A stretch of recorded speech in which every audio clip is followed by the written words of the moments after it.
સુરેન્દ્રનગર જિલ્લાના થાનગઢ તાલુકાના સોનગઢ ગામે એક દુઃખદ ઘટના સામે આવી છે, જેમાં પતિએ ઘરકંકાસને કારણે પોતાની પત્નીને નિર્મમ હત્યા કરી છે. હત્યા બાદ આરોપી પતિ જાતે જ પોલીસ સ્ટેશનમાં હાજર થઈ ગયો હતો. ઘટનાની જાણ થતાં ડીવાયએસપી વિશાલ રબારી અને પીઆઈ વી.કે. ખાંટ સહિતનો પોલીસનો કાફલો તાત્કાલિક ઘટના સ્થળે પહોંચી ગયો હતો અને તપાસ હાથ ધરી હતી.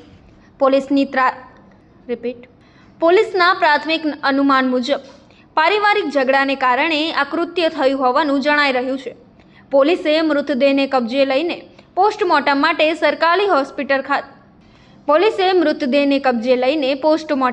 સરકારી હોસ્પિટલ ખસેડી આગળની કાર્યવાહી શરૂ કરી છે. શું કહેશો સરજી? આજરોજ થાનગઢ પોલીસ સ્ટેશનમાં વહેલી સવારે સોનગઢ કરીને એક જે ગામ છે ત્યાં એક બનાવ બનેલો છે.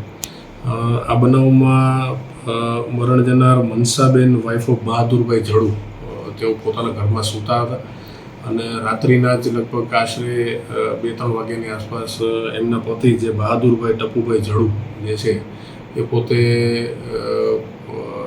પોતે માનસિક રીતે અસ્થિર હોય અને લાંબા ટાઈમથી એમની દવાઓ ચાલતી હોય, તો કોઈપણ રીતે એમને મગજમાં કંઈ વાત એવી આવી ગઈ હોય એવું અમારું માનવું છે. ને એના લીધે એક કુંડળીવાળી લાકડી લઈ અને આજે મનસાબેન જે છે પોતે સૂતા હતા અને લાકડી વડે એમના માથામાં ખૂબ જ ગંભીર રીતે ઈજાઓ કરી અને ઘા પહોંચાડી અને જગ્યા ઉપર જ મનસાબેનનું મૃત્યુ થયું હોય એવું અમારું માનવું છે.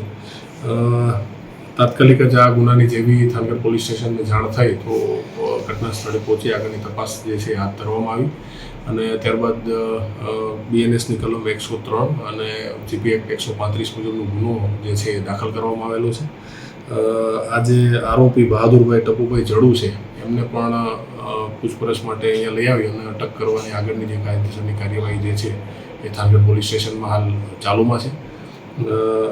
આમની પાછળનું જે બનાવનું કારણ છે એ મને લાગે છે કે માત્ર ને માત્ર અત્યારે હાલ જે પ્રાથમિક અમારી પાસે માહિતી છે એ મુજબ અને જે આરોપીને અમે પૂછપરછ જે પ્રાથમિક કરી છે એ મુજબ એમની માનસિક અસ્થિરતા જે છે એ લાગે છે. બીજું કોઈ કારણ આમની પાછળ જણાઈ આવતું નથી.